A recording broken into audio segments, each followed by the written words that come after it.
Eh bien, c'est vendredi et nous sommes devant la belle gare de Namur, du moins pour ceux qui le connaissent, en plein trafic.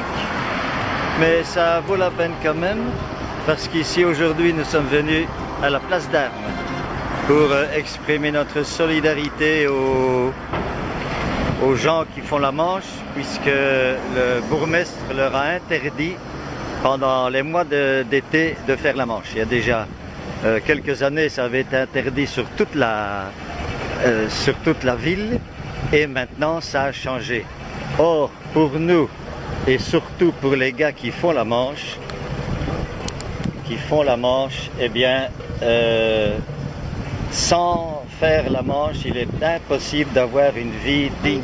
Qu'ils ne pouvaient plus mendier pendant plusieurs mois. Et il y avait eu normalement un truc des conseils qui aurait dû venir. Il y a eu un conseil conseil à Namur, à la commune, pour savoir s'ils allaient accepter ça ou pas. Il y a des gens qui continueront malgré tout à faire à mendier, mais je ne crois pas qu'ils iront jusqu'à voler dans les magasins. Ah ben, On devrait interdire, devrait empêcher, on devrait laisser les gens s'exprimer sans violence, qu'obliger les gens qui sont dans la crise, parce qu'il y a de plus en plus de personnes qui volent dans les magasins pour se nourrir. Et il vaut mieux... Voilà. Donc faut-il avoir une autorisation pour vivre? Non. Faut-il avoir une autorisation pour s'exprimer? Non. Sans violence. Obliger les gens à interdire d'avoir le droit à la vie et à manger, c'est violer les droits de l'homme, de l'être humain. Et interdire ces gens de faire la manche parce qu'ils n'ont rien. Qu'est-ce que le gouvernement il fait pour eux? Qu'est-ce qu'ils font pour nous? Ils augmentent tout sauf une chose. Alors ça c'est ce qu'on appelle la place d'Armes, et on fourbit ses armes puisqu'on est en train de prendre un petit rafraîchissement avec un monsieur que beaucoup connaissent, Olivier. À propos de la mendicité, toi, le fait que Namur interdit, qu'est-ce que tu en penses? Moi j'ai déjà écouté les arguments de Prévost qui dit que toutes les villes de Wallonie et de Bruxelles ont un règlement et que comme ils ont tout un règlement, ça pousse les autres sans-abri à venir ici à Namur vu qu'il n'y a pas de règlement. C'est un menteur. C'est un menteur. Moi je veux dire qu'à Liège, il y a beaucoup de sans-abri qui sont à Liège.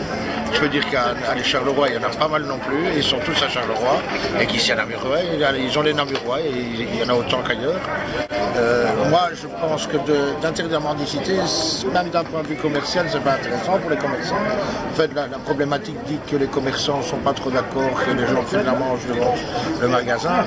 Mais si on interdit la mendicité, les personnes vont être obligées de trouver d'autres moyens pour se procurer ce dont elles ont besoin, et le vol est un de ces moyens. Je suis pas sûr que les commerçants soient d'accord qu'on les vole, tandis que si on leur donne une piécette, ils vont dépenser cet argent, non pas en les mettant en Panama comme certains, mais en les dépensant dans les 10 commerces qui n'étaient pas d'accord. Voilà.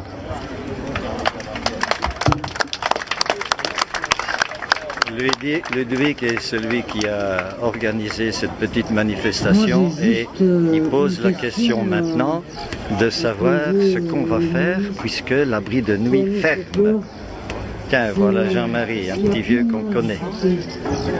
Tout le mendiant, ils vont faire quoi? Oui, qu'est-ce que tu penses de toute cette affaire-là? J'ai été discuter un peu avec Ludwig hier. C'est moi qui ai donné le numéro de téléphone à Luc. Et j'ai essayé de faire un petit rapport de ce qu'on avait discuté. Mais moi, je tiens quand même à essayer de retourner la question sur l'occupation du sol. De quel droit on interdit à une catégorie de population d'être sur le sol? De quel droit? C'est ça la vraie question. Puisqu'il y a des règles, il y a des lois qui... Tu troubles l'ordre public, la police peut intervenir, donc il n'y a pas besoin de faire une loi, elle existe déjà. Et en deux, ça va permettre un flou artistique pour les commerçants, pour chasser les gens qui ne veulent pas devant leur magasin. Donc ça ne sert qu'à ça.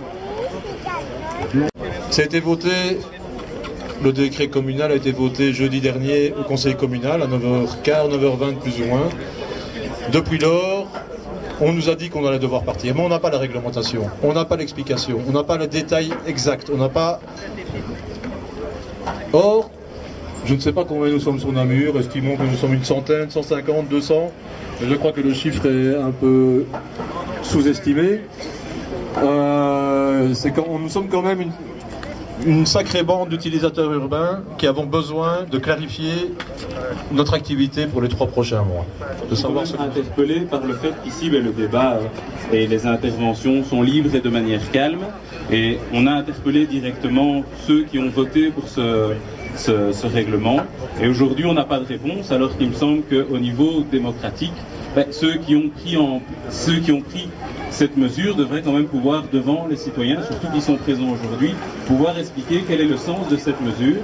Parce que moi, je reviens du coup avec l'interpellation de Ludwig qui demandait aux politiques ici présents, et il y en a qui ont voté pour ce règlement, en quoi le fait de lutter contre la mendicité va nous permettre de lutter contre la pauvreté. Il y a quelque chose que je ne comprends pas. Je pense qu'on est beaucoup à se poser la question du fait que sortir les mendiants du centre-ville ou ceux qui font la manche du centre-ville ne va pas faire reculer la pauvreté aujourd'hui, ne va pas lutter contre les causes structurelles de la pauvreté.